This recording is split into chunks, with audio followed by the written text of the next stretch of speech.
अस्सलाम वालेकुम class. Today's topic is specify requirements. इसके अंदर जो हमने देखना है कि कुछ यूज़र्स देखे आपके पास क्लाइंट्स ने आना है, क्लाइंट्स अपनी रिक्वायरमेंट्स आपको बताता है। ठीक है, जो क्लाइंट्स होता है वो नहीं जानता कि उसने सॉफ्टवेयर से कैसे काम लेना है, क्या काम लेना है।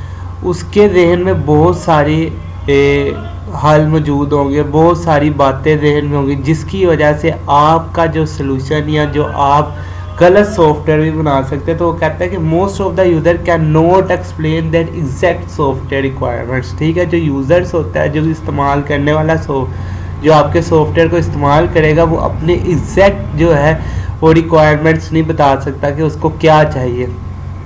दे are uncertain about what they want to do with the software. वो सॉफ्टवेयर से क्या करना चाहता है। So they appear with the value set of requirements in mind which में लीड टू रॉन्ग सोल्यूशन। ठीक है, इसकी वजह से उसके जहन में बहुत सारी क्या होगी, बातें होंगी, या जहन में बहुत सारे कह लें हिदायत का सेट होगा जो आपको गलत सोल्यूशन के तरफ ले जाता है। This stage demand to make clear user requirement so that a proper solution could be suggested। ठीक है, आप उसके जो सलूशन या इस स्टेज पे आपने क्या करना है, उसकी रिक्वायरमेंट्स जो है हमने क्लियर कर देने कि क्या रिक्वायरमेंट्स हैं, और आपने उसको एक बेहतरीन सलूशन सजेस्ट करना है। ठीक है, एक डॉक्टर है, आप डॉक्टर के पास जाते हैं तो डॉक्टर्स को आप जब बताते हैं तो डॉक्टर सारी बातों में से वो मेन बात की देता है कि जिससे आपको फ़ायदा हो सके। ठीक है, वो आपको एक बेहतरीन सलूशन देता है। तो आप भी इस टाइम एक सॉफ्टवेयर्स के डॉक्टर्स हैं, तो ठीक है, आपने भी एक बेहतरीन सलूशन देने वाले। ठीक है, ताकि आपका क्लाइंट आपसे खुश हो सके। आगे है analyse the problem. Analyse the problem क्या है जी, इस टाइम या इस स्टेज पे आपने अपनी प्रॉब्लम को डीकम्पोज करना होता है। ठीक है, आपकी जो एक बड़ी बिग प्रॉब्लम होती है, आपने उसको स्मॉल पार्ट्स के अंदर डिवाइड कर देना। अगर आप बिग प्रॉब्लम के ऊपर क्या करोगे, अपनी तवज्जो करोगे या उसके ऊपर बहस करोगे, तो उसका सलूशन मुश्किल से निकलेगा। अगर आपने अपनी प्रॉब्लम्स को एक सेट्स के अंदर छोटे छोटे हिस्सों में तकसीम कर लिए, जैसे एक सिंपल कैलकुलेटर बनाना है, तो सिंपल कैलकुलेटर के अंदर एक ऐड का अलहदा प्रोग्राम है, सब्ट्रैक्शन का अलहदा, मल्टीप्लाई का अलहदा, डिवाइड का अलहदा। ठीक है, ये चारों छोटे छोटे प्रॉब्लम है। अगर इनको एक इकट्ठे प्लेटफॉर्म पे जमा कर लिया जाएगा तो एक सिंपल कैलकुलेटर बन जाएगा।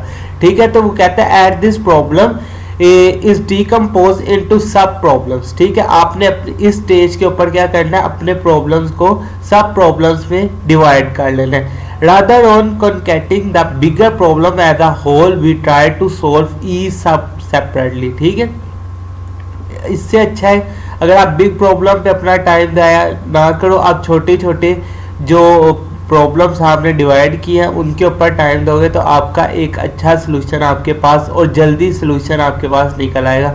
ठीक है, ये सिंपल सलूशन है। कहता है this technique as top down design. ठीक है, also called divide and conquer rule. ठीक है, इसको हम डिवाइड एंड कंकर रूल भी कहते हैं। ठीक है, अपने बड़े प्रॉब्लम को छोटे छोटे प्रॉब्लम्स में डिवाइड कर लेना, इसको डिवाइड एंड कंकर रूल भी कहते हैं, और टॉप डाउन डिज़ाइन भी कहते हैं कि ऊपर से नीचे की तरफ आपने हर चीज़ को डिज़ाइन करते हैं। डिज़ाइन एंड एल्गोरिथम, इस स्टेज के ऊपर आपने एल्गोरिथम्स लिखने हैं और फ्लो चार्ट बनाना है। एल्गोरिथम्स क्या होता है कि आपने सिंपल लफ्ज़ में अपनी जो सलूशन है उसको लिखना है। ठीक है, लाइक प्लस करना है आपने दो नंबर्स को, तो आप लिखोगे हम एक इंटीजर नंबर लेंगे, एक प्लस का ऑपरेटर लेंगे, और फिर एक दूसरा इंटीजर नंबर लेंगे। उन दोनों को like first number 1, second number 2, 1 + 2, तो आंसर इज़ 3।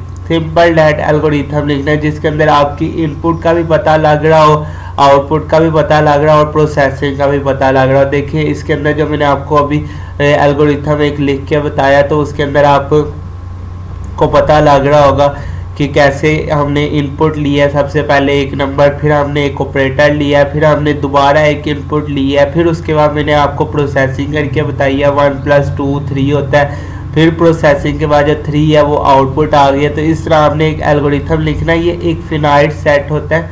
फिनाइट स्टेप्स होते हैं, आपने महदूद होता है कुछ स्टेप्स के अंदर ही आपने अपना जो है एल्गोरिथम पूरा। और फ्लो चार्ट के ज़रिए आपको क्या पता लगता है कि आपका जो डिज़ाइन है किस ऊपर से कैसे नीचे की तरफ आना है, उसको डिज़ाइन करना है कि कब इनपुट, क्योंकि कुछ होते हैं जिनको अगर लिखा हुआ समझ नहीं आ रहा तो आप उनको डिज़ाइन करके बता देते हो, आप उनको तस्वीरी शक्ल बना के दिखा देते हो कि वो तो उस तस्वीर को देख के समझ जाते हैं। इसलिए हमें फ़्लो चार्ट बनाना पड़ता है।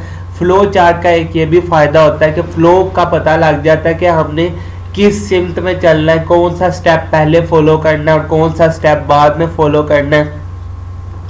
और डेस्क चेकिंग आपने देखा होगा, ये एक हाईलाइट हुआ है इसके अंदर। डेस्क चेकिंग जो है कि आपने अपने फ्लो चार्ट को चेक करना है कि आपका जो फ्लो चार्ट है वो सही काम कर रहा है या नहीं, जो आपका एल्गोरिथम है वो सही काम कर रहा है या नहीं। Desk checking is a process of carefully observing the working of an algorithm. ठीक है, आपने अपने एल्गोरिथम की वर्किंग को चेक करना, खुद टेस्ट करना पेपर के ऊपर ही।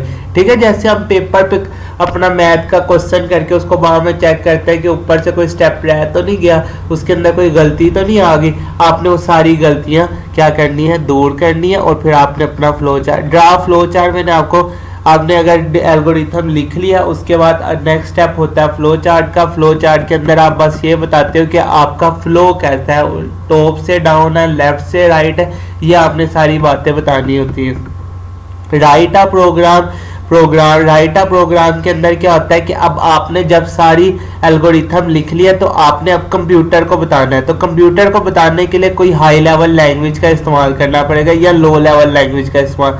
हम लो लेवल लैंग्वेज इसलिए इस्तेमाल नहीं करेंगे क्योंकि लो लेवल लैंग्वेज को समझना और लिखना बहुत मुश्किल काम है, तो इसलिए हम हाई लेवल लैंग्वेज का इस्तेमाल करेंगे। हाई लेवल लैंग्वेज के अंदर जैसे इंग्लिश के रूल्स है उसी तरह कंप्यूटर लैंग्वेज की जो हाई लेवल लैंग्वेज है उनके भी कुछ रूल्स हैं। ठीक है, उनके रूल्स को सामने रखते हुए हमने क्या करना है कि अपने जो एल्गोरिथम है उसको कंप्यूटर को समझाना शुरू करना है। ठीक है, अगर प्रोग्राम हम उस टाइम लिख रहे होंगे तो हमने अपने रूल्स को फॉलो लाजमी करना है।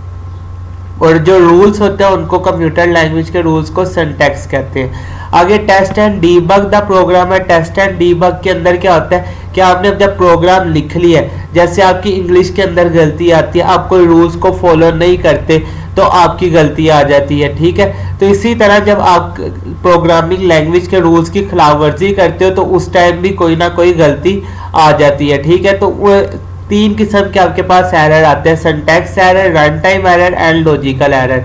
सिंटैक्स एरर क्या होता है, ये उस टाइम एरर आएगा जब आप किसी रूल्स की खिलाफवर्जी करोगे। जैसे आप इंग्लिश के किसी रूल्स की खिलाफवर्जी करते हो, ठीक है, इसकी जगह आ लगा दिया, ठीक है, तो उस टाइम आपको कोई सिंटैक्स। इसी तरह कंप्यूटर के अंदर भी अगर आपने जैसे प्रिंट है PRINT लिखा जाता है तो आपने PINT लिख दिया तो ये एक सिंटैक्स गलती है, तो इसको आपका एरर कंप्यूटर बता देगा। और रन टाइम एरर क्या है, रन टाइम एरर ये है कि रन टाइम एरर क्या होता है कि आपने रनिंग टाइम पे कोई कंप्यूटर को ऐसा काम बोल दिया है जैसे किसी नंबर को 0 से डिवाइड कर देना, ठीक है, तो ये रन टाइम एरर आ जाएगा। उसके आगे लॉजिकल एरर है। लॉजिकल एरर क्या है, आपके एल्गोरिथम में वो बात नहीं थी, ठीक है, आपने गलत लॉजिक को फॉलो कर लिया और आपका गलत आंसर आएगा, पर इसका कंप्यूटर, इस एरर का आपको कंप्यूटर बताएगा नहीं कि यहाँ पे आपका एरर है। ठीक है, इसका एरर आपको खुद निकालना पड़ेगा, लॉजिकल एरर आपको खुद निकालना पड़ेगा। आगे इंप्लीमेंट द प्रोग्राम है, जहां पे आपका प्रोग्राम इस्तेमाल होना है, जिस कंप्यूटर पे होना है आप उसको वहां पे जाके इंस्टॉल कर दो, ठीक है, और उसको वहां पे एग्जीक्यूट कर दो ताकि लोग, जो आपका यूजर है, वो उसको इस्तेमाल कर सके। Maintain and update the program को मेंटेन करना है, अपडेट करना है। क्यों करना जरूरी है, क्योंकि कल को नए टूल्स आएंगे, नया सिस्टम आएगा, उस पर आपका वो प्रोग्राम चल सके, तो इसलिए आपको मार्केट के हवाले से सारी चीज़ों को सामने रखना पड़ेगा, अपने प्रोग्राम को अपडेट्स करना पड़ेगा ताकि आने वाले जो टूल्स हैं नए, उन पे भी आपका प्रोग्राम एग्जीक्यूट हो सके। ये ना हो कि मार्केट में नए टूल्स है और आपका प्रोग्राम उन टूल्स पे ना चल सके और